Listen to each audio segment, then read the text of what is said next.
Hi everyone, this is Gaurav Khare and I hope you are enjoying the interesting chess videos we are making for you. If you have not subscribed to our channel yet, please do so as fast as you can.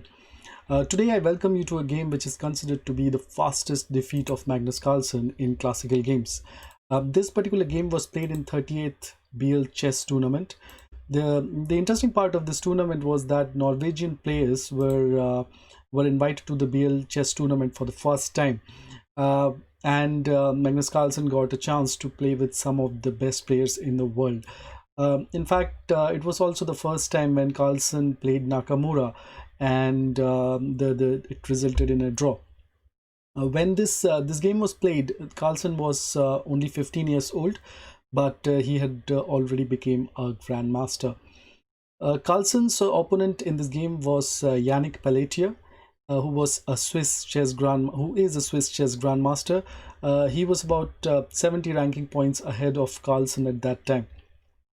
So in this game, Pelletier played with white pieces and Carlsen played with black pieces. Pelletier started with d4, knight f6, c4, e6, knight c3, and bishop b4. So this is the Nismo Indian defense, and Pelletier played queen c2 in this position, which is not the main line which Pelletier generally plays, but queen c2 he has played sometimes in his previous games. So d5, c captures d5, and in this position Magnus played a very strange move. This is the kind of line which became famous in around 2004-2005, but it became obsolete later on. Magnus played c5 here, so sacrificing the pawn and also not capturing the pawn on d6. The idea is to get some active play for his pieces. Pelletier said that he was actually prepared for this opening as well. So in this position, he played d captures on c5, knight captures on d5, bishop captures on d2, and bishop captures on c5. So white did not try to keep the pawn, and so the game had equalized. But after knight to d5, queen d5, Pelletier played an interesting move, which was his home preparation move. He played e4.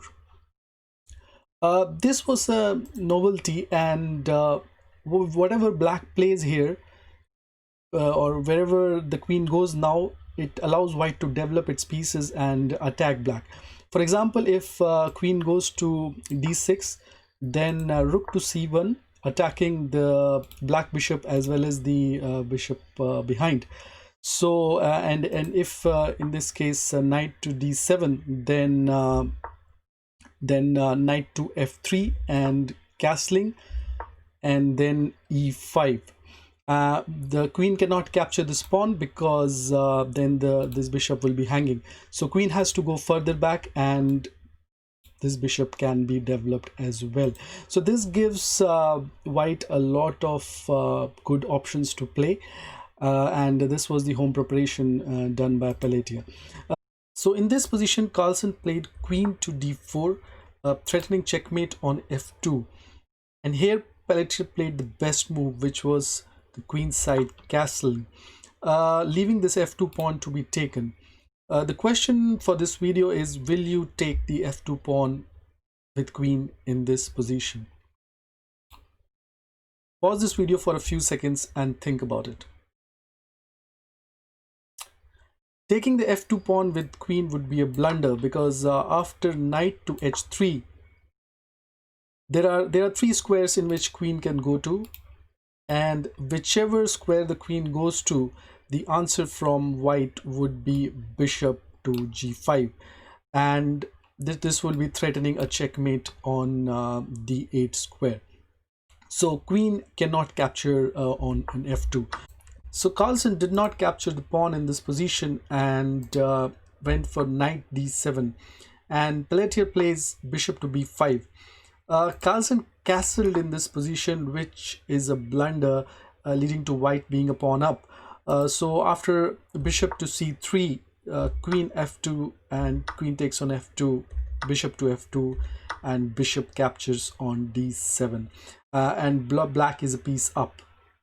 Carlsen did not immediately resign here. He went for bishop to e3 check, king c2, and rook to b8. And in this position, Carlsen resigned. So this was the game from the era where Magnus Carlsen was making a few mistakes. Hope you enjoyed watching this video. There are more videos coming soon. So please comment and subscribe and have fun playing chess.